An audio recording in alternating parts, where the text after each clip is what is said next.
There's a unique kind of loneliness that doesn't come from being physically alone, but from feeling unseen, even when you're surrounded by people.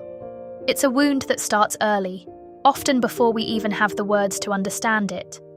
Many of us grow up internalizing the idea that our emotions are too much, that our needs are a burden, or that we have to earn love and attention. These early experiences shape the way we move through the world, the way we connect with others, and the way we either shrink ourselves or fight to be seen. For a long time, I didn't realize how much my childhood had shaped my own feelings of invisibility. I thought I was just being too sensitive or too emotional, as I had been told. But the truth is, the way we are treated as children teaches us what we believe we deserve as adults. The subtle ways we learn to feel unseen. When we talk about childhood wounds, we often think of obvious trauma, neglect, abuse, or abandonment. But sometimes, the most lasting wounds come from the small, quiet moments. For instance, the times you cried and were told to stop being dramatic. The moments you shared your excitement, only to be brushed off. The times you expressed sadness or anger, only to be punished instead of comforted. The feeling that you had to be useful, smart, or well-behaved to be loved. Over time, these experiences teach us one thing: who I am is not enough to be seen. I need to be something else to be worthy. The different ways we adapt. Depending on our childhood experiences, we develop different ways of coping with this feeling of invisibility. 1. The overachiever. Some of us learn that being good, smart, successful, productive is the way to earn love and attention. If parents only acknowledged us when we accomplished something, we internalize the idea that I am only worthy when I am achieving. This can lead to burnout, perfectionism, and the constant feeling that we are never enough, no matter how much we do. 2. The people pleaser. Others learn that to be loved, they must take care of others. If you grew up in a household where your emotions were ignored, but your ability to help or support was praised, you might have learned that being selfless equals being lovable. This can lead to always prioritizing others, avoiding conflict, and suppressing your own needs to maintain relationships. 3. The one who shrinks. For some, the safest way to exist is to take up as little space as possible.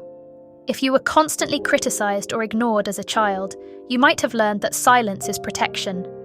As adults, this can look like struggling to set boundaries, fearing rejection, or feeling like your presence doesn't matter. 4. The one who seeks validation. If you grew up feeling unseen, you might seek constant external validation to fill that void. Whether it's through relationships, social media, or work, you might chase approval, hoping it will make up for the recognition you never got as a child. But the problem is, external validation is temporary. It never truly heals the wound. How these patterns show up in relationships. Unresolved childhood wounds don't just stay in the past, they shape the way we connect with others. If we never felt truly seen growing up, we might feel drawn to people who make us prove our worth. Stay in relationships where our needs aren't met, because it feels familiar. Struggle to trust people who do see and love us. Get triggered when we feel ignored or dismissed, even in small ways. For a long time, I thought my feelings of being unseen were about the people around me. I blamed partners, friends, and situations. But the truth was, I had never learned to fully see myself. How to start healing the wound of feeling unseen. Healing isn't about going back and changing the past. It's about recognizing the ways it still lives in us today and deciding to shift the patterns we inherited. 1. Acknowledge where it started. Take a moment to reflect. When was the first time I felt unseen? What was I taught about expressing emotions as a child? How did I learn to seek love and validation? Understanding where these patterns started helps us recognize that they aren't our fault, but they are our responsibility to heal. 2. Reparent yourself. If you never felt fully seen as a child, start giving yourself the validation and love you needed back then. This could look like speaking kindly to yourself, the way you wish an adult had spoken to you. Allowing yourself to feel emotions without judgment. Giving yourself permission to take up space, even if it feels uncomfortable. 3. Stop proving your worth. One of the biggest shifts in healing is realizing that you don't have to earn your right to be seen. You don't have to overperform, overgive, or over-explain. You are worthy of love and attention simply because you exist. 4. Surround yourself with people who see you. Not everyone will recognize your value, and that's okay. The key is to stop chasing the ones who don't, and start investing in those who do. Pay attention to the people who listen to you without needing to fix you. Validate your emotions instead of dismissing them. Make you feel heard, even in silence. The wounds of childhood don't disappear overnight, but they also don't define us forever.